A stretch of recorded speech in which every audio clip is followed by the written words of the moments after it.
Done about 3 to 4 coats of this stain because my wife wanted a little bit darker color than I originally was getting. And I also did the longboards along the edges here. And she said she'd like me to try to do a whitewash on these to give them a more rustic look.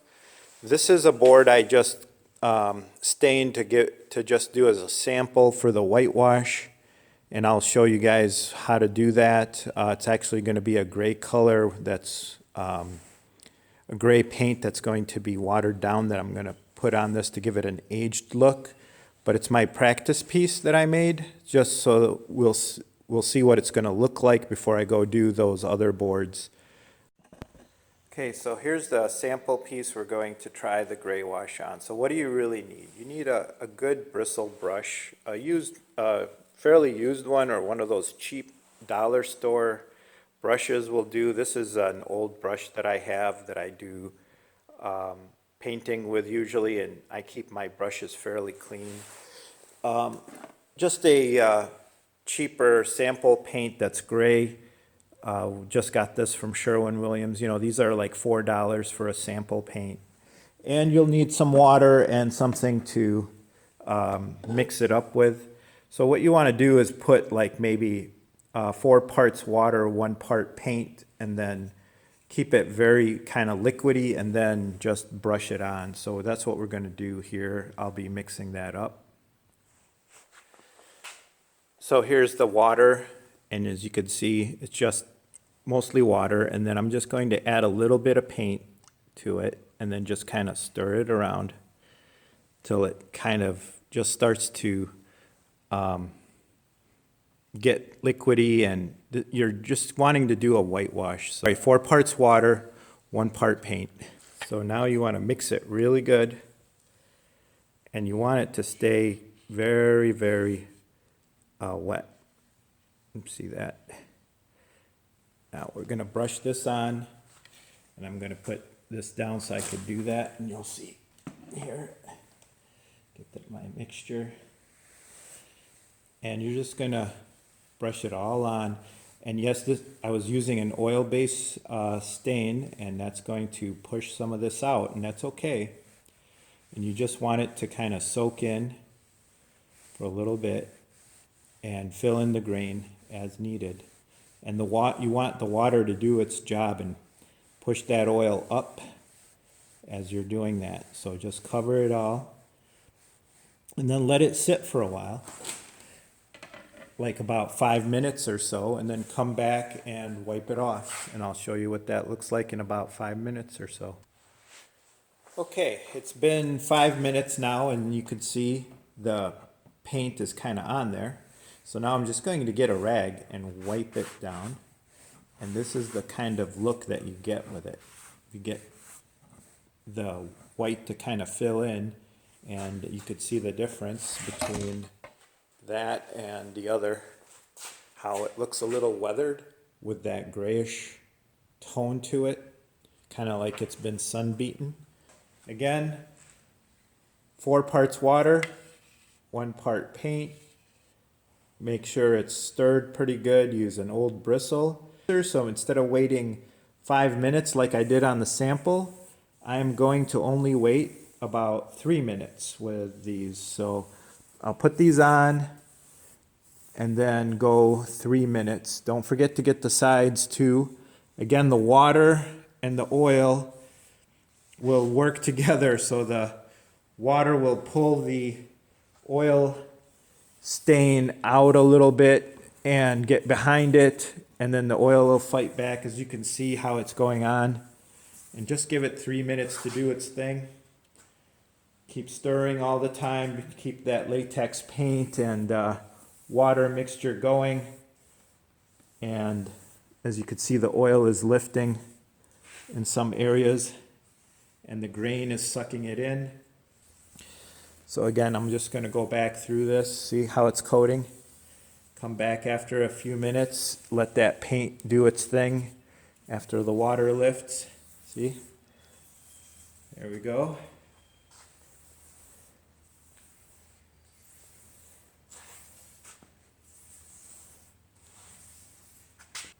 And you see how it's starting to pop right out? The grain is starting to pull through. We'll just let it sit for 3 minutes here, and I'll just keep wiping it so it fills in properly, just like that.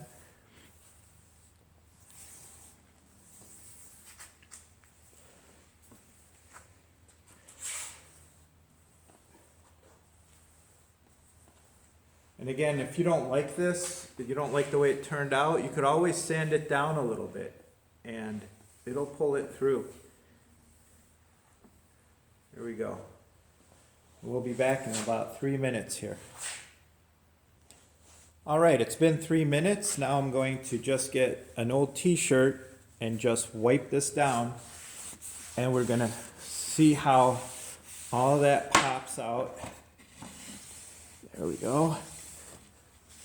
I think that 3 minutes was a good choice. Now remember, this is all wet still, so it might take another day or so for it to all dry and look good. But you could see it just makes it look a little weathered. A little of that gray is in there.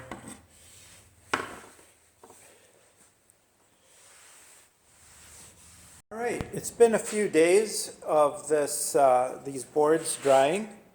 And now we're just going to put a polyurethane coating on it. I have a couple of choices I could go with. I could go with a Minwax polyurethane that is a fast drying semi-gloss, but it wouldn't look as nice and weathered if I used a semi-gloss. So I'm going to go with a oil-based satin, and for this I just use a foam brush here. You can see it doesn't really add too much sheen to it, especially when it dries and soaks in. It won't look so shiny. And I'll apply this and let it dry for a day.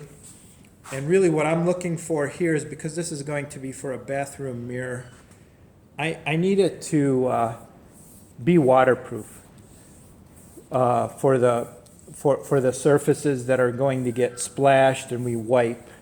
So definitely make sure you get it here. And then we will also put like a clear silicone on the back side when we mount it up against the wall.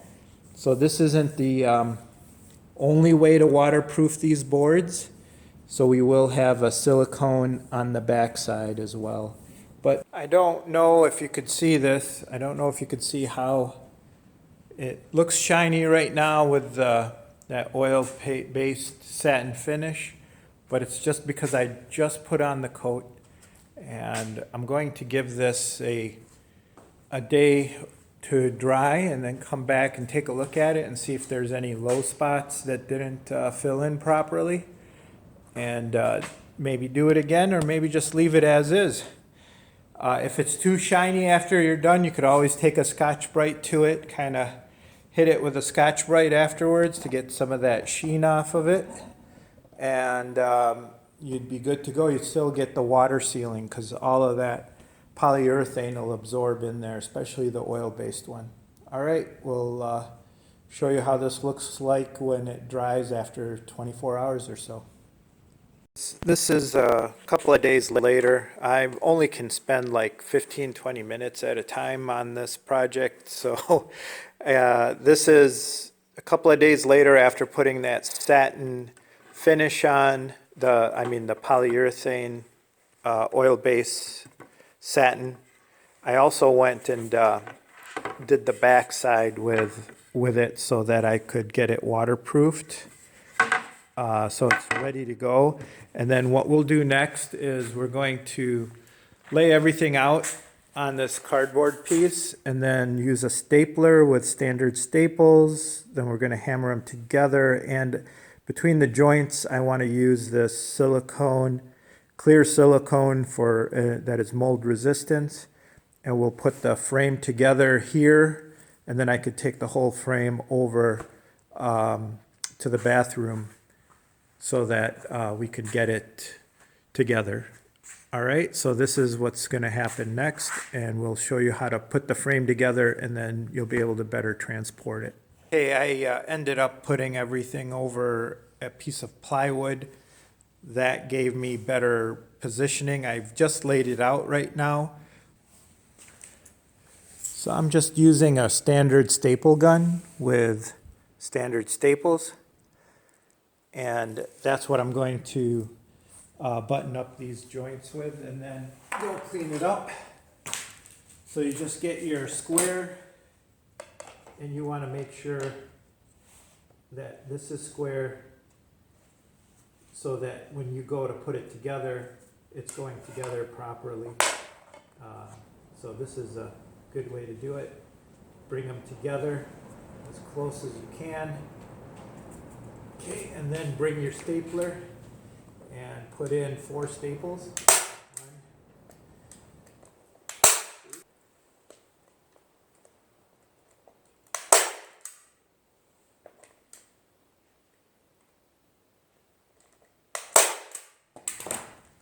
All right, and then you could hammer them.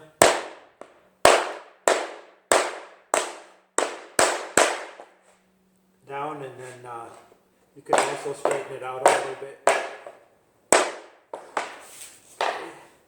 And it doesn't have to be perfect. I mean, you're going to get it as close as you can. And then you get the other side in and work your way around. Put the square in there. Bring those boards as close as possible. Bring them in. Put some weight on it. There we go. And then center it the best you can.